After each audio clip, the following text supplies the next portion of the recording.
Well, hi there, and welcome to the Tennessee Golden Hour. And I'm with a good buddy of mine that I love so much, Danny Sinquefield, and you have a new book, and Yes. I'll just hold it up here for you to see. So, how you been? Good, man. It's good to be with you today. Looking forward to talking about the Everybody Needs a Barnabas book. Yeah, I Means a think lot. you win the award for the most miles traveled, especially this past year. You put a lot of miles on the I don't know road. if that's a good thing or not, but if I can stay out of trouble with Mark Proctor, I'll be good. Yeah. And I think one of the reasons we love having you on the road is that you really are an encouragement. You kind of live up to this book. And I want to just talk to you just about the themes of the book and where it came from. But I want to start with this one quote, and Barnabas took him. Why is that such a powerful theme? I love that. I love that so much. You know, all of us know what it was like, I think, sometime in our past growing up to be left behind or left out or not chosen, not selected in the first round draft pick or whatever. And that language just kind of hit a place in my heart. I think it resonates with all of us.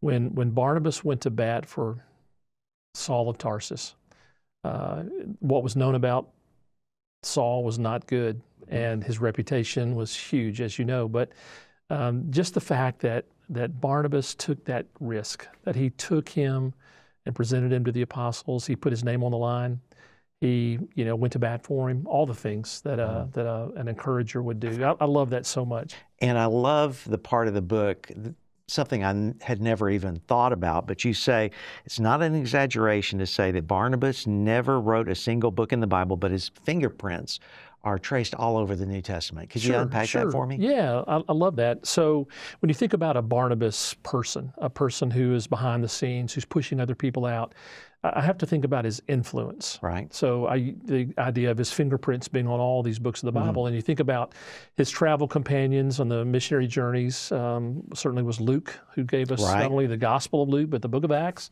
John Mark, the legendary going to bat for John Mark in that dispute that arose between he and Paul, and Barnabas took John Mark. Well, Mark, the gospel is pretty important to us. Yeah. And then, of course, every single book that the Apostle Paul wrote in the New Testament has the fingerprints of somebody who believed in him, who went to bat for him, who pushed him forward, he brought him over to Antioch, the whole thing. Yeah. So his fingerprints literally are almost on half the New Testament, at least. Now, you pastored one church for 30 years? Close to 30 years, yeah. One church, I say it almost my whole adult life, senior pastoring, and Faith Baptist Church in Bartlett, Tennessee. I love that church so much, and we're still members there, even though for the last 5 years I've been serving here with the Tennessee Baptist Mission Board. Right. Almost 30 years of ministry as a pastor. You probably didn't have any discouraging times whatsoever. Never a discouraging word, where the deer and the antelope play, all that. No, there are moments in ministry that are difficult. There's the tendency for some of us, maybe it's a personality flaw or a type, where we isolate sometimes. We don't have anybody close enough that we can share, the hard things with life with, so we close up and we don't share it all.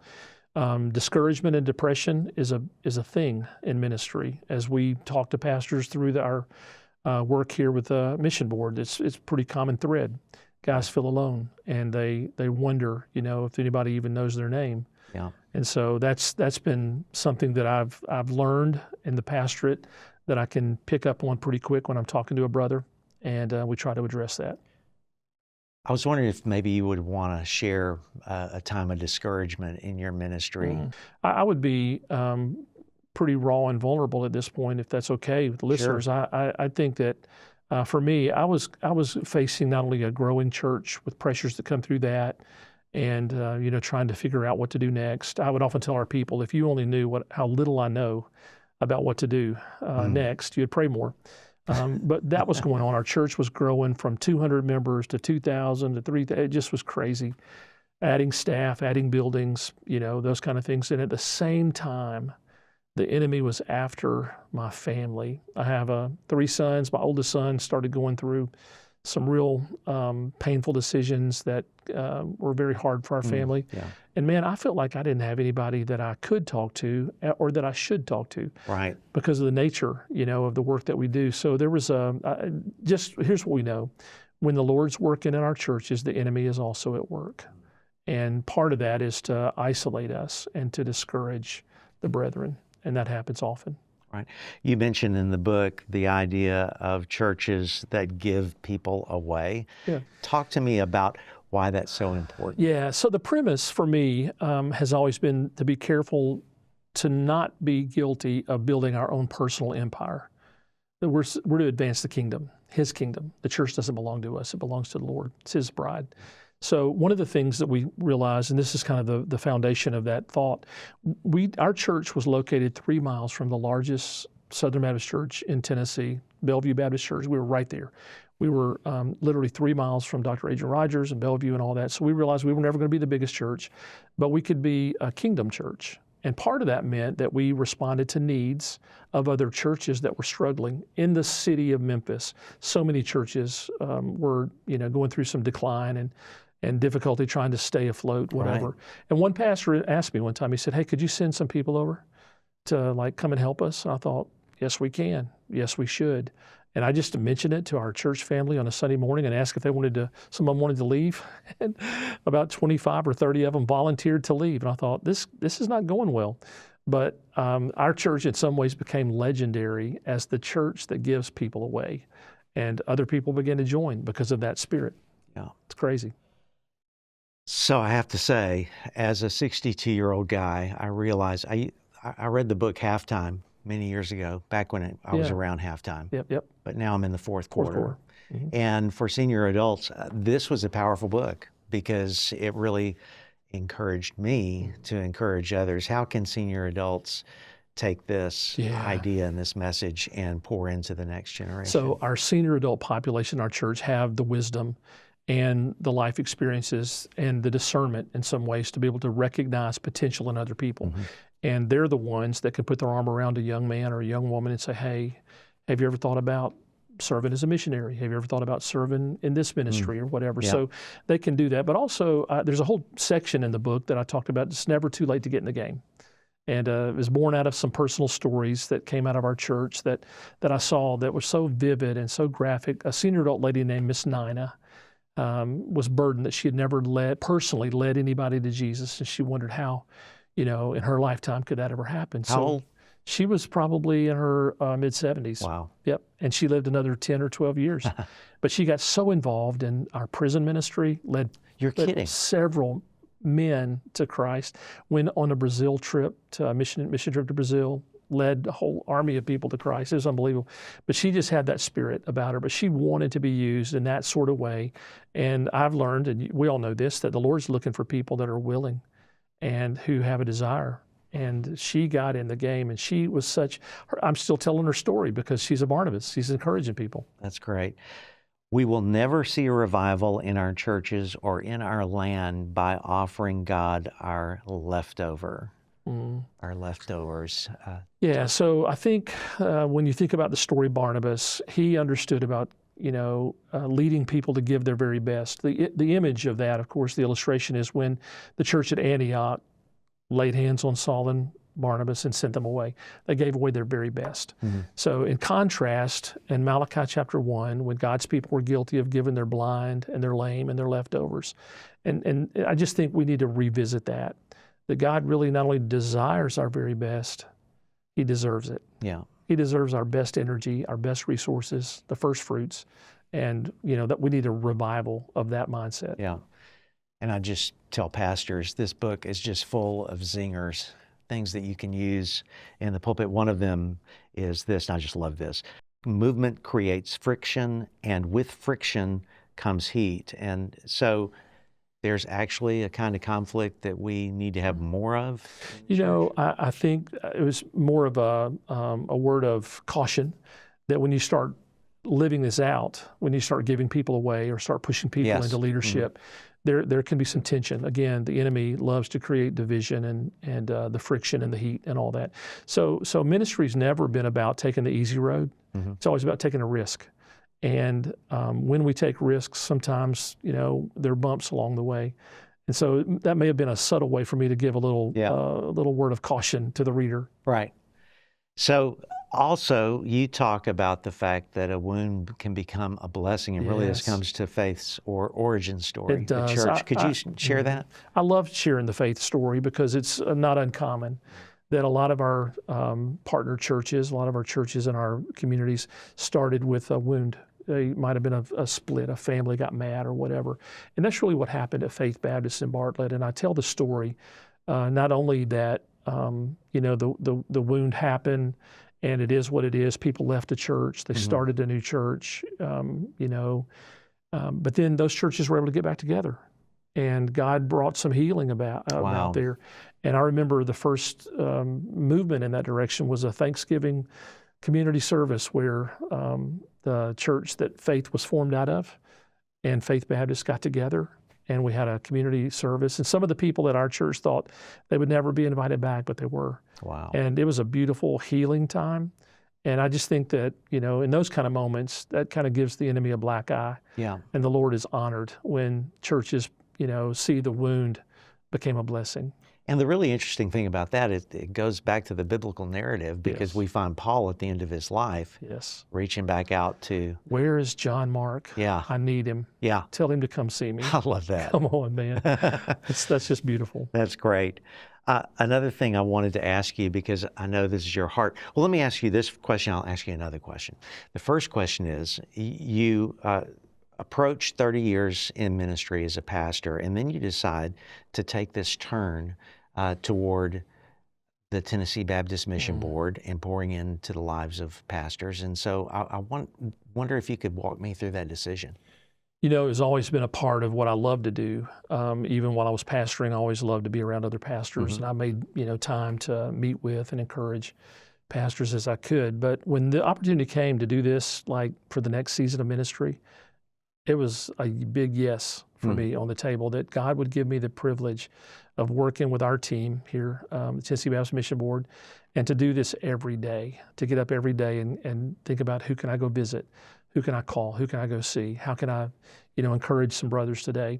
And that's what we get to do every day. So it was just a sense of calling. It was a sense of how God wired me. I love that, and want to keep doing that till we get home. Yeah.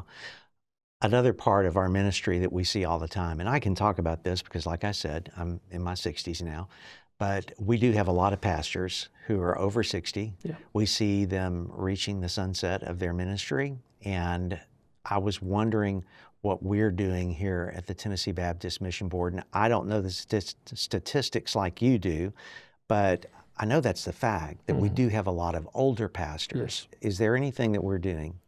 The truth of the matter is there are a couple things that we should be doing. Number one is thinking about the pipeline coming back, coming behind us, because there's a lot of us in our 60s that, are approaching the finish line in that fourth quarter. So one of the things we need, I love what we're having, what we're seeing with some senior adult revivals. I think, to assign and retool some of our senior pastor brothers, that'll go back and be intentional interims. That can be, Barnabas is in the ministry to come alongside some younger brothers and help them. My goal is to be an associate pastor one of these days at my son Josh's church, and let me drive the bus, of senior adults around and teach on a Wednesday night once in a while, do some of that kind of stuff. But, to stay useful and to stay as spiritually vibrant and healthy as possible, that's the key. Yeah. I prefer the scuffs on the wall and stains on the carpet. Yeah, so thank you. I was thinking about churches that become museums, and people sometimes like the sanitized version of ministry where the walls are perfect and this carpet's clean and all that. We want to do our best to keep everything nice, but when there is ministry and mission happening in the church, sometimes ministry gets messy. And my point was, isn't it a blessing to hear the sounds of little children? Isn't it a blessing to have to clean the carpet? Yeah. Isn't it a blessing to have to clean up the mess of Vacation Bible School or youth camp or whatever the things are, rather than nothing, rather than silence? That haunts me, to go into a building and nothing is happening there. So I was really encouraged by that when I got into my Forerunner to get over here, because it was not vacuumed. I was a little embarrassed getting the books out for you that things didn't look right. And then I remember that quote that, He likes it messy. That's right. Sometimes washing the car is second or third priority as opposed to ministry. Yes. So I love this, and I love this book, and I really believe this is going to be one of those books that lasts a lifetime or two, just because of the wisdom in it. And I was wondering if you could share with me how you, as you began this process of writing the book, how you saw churches using this or ministers using this. Is this mainly a minister book? It can be a leadership focused book. That's kind of what I had in mind. Really, initially it became an opportunity for me to pay tribute to some guys who had been a Barnabas in my life. A couple of laymen, whose names I really didn't mention. A couple of pastor brothers that I did mention their names. That like my youth minister growing up, one of the dedication names in the front of the book. Nathan Blackwell, who put his arm around me and said, "Hey, man, I believe in you." Gave me a chance to teach in youth meetings and children's church, and God used that to solidify a call and ministry to my life. And I'm always be grateful for those kind of men. Pastor in Florida who, again, loved me, took me under his wing, gave me chances to preach and do funerals and weddings and all that stuff. And I want to do that for other people. So the book was in some way an opportunity to champion that. Don't stop. Finding the ability in other people, or seeing the potential at least in other people. So one of the things that's happening now is the book is being used with cohort groups. Pastors are studying it together and talking about it. It's 7 chapters. It's small, and so it's not a big, heavy read or whatever. But it's very practical, as you mentioned. Some things can be gleaned that I think are transferable and usable in any church, in any context of any size. I think they're biblical principles that can transfer. And then, of course, we're seeing it being used among pastors are reading it with their staff members. Deacons are studying the book to help, embrace the spirit, Barnabas spirit in their congregation. Men's groups are using it in some, even away from our state. I've heard stories of people using it.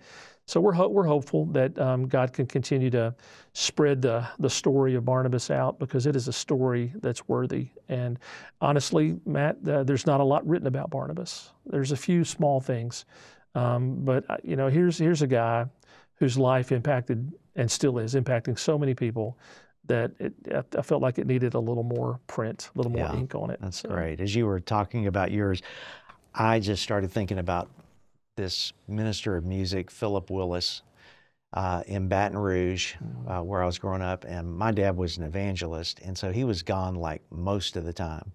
And he would pick me up every Tuesday, and he would spend time with me and show me how, and we went visiting students. That was back when the youth minister and the youth minister, that was kind of a combo position. But he just kind of singled me out, and I think about him because I think his impact on my life, I probably wouldn't be doing what I'm doing without him. So. And his story needs to be told. Yeah. Because those are the kind of guys that I think when we get to heaven, those are the guys that, those are the guys. Right. So. Yeah. As we close, I thought I'd do a little experiment here. Okay. And this makes me nervous when you start thinking creatively. So I would imagine there may be a pastor who's experiencing discouragement, who is wondering, should I just call it quits and sign up for Allstate or some other job, sell pharmaceuticals or something. Yeah. Could you encourage them just in this moment? Where are they? Yeah, I think the anchor that keeps us in ministry has to be the call of God. And I would just say, go back and revisit your call and hold on to that, and just, recognize that maybe this biblical principle will be at work for you, that rather than you waiting for somebody to come along and encourage you, you go and be a Barnabas. And it's amazing how God pours those blessings back on you. Yeah. There's plenty of people that need somebody that believes in them, that says, hey, I see something in you that's awesome. And if you begin to do that, what happens is it's a supernatural. The Holy Spirit begins to encourage you and bring other people into your life that do the same. So I think to be a Barnabas is the way that you get that Barnabas spirit splashed back on you. If it makes sense. Yeah, that's great. Thank you so much, Danny. Thank you, Matt.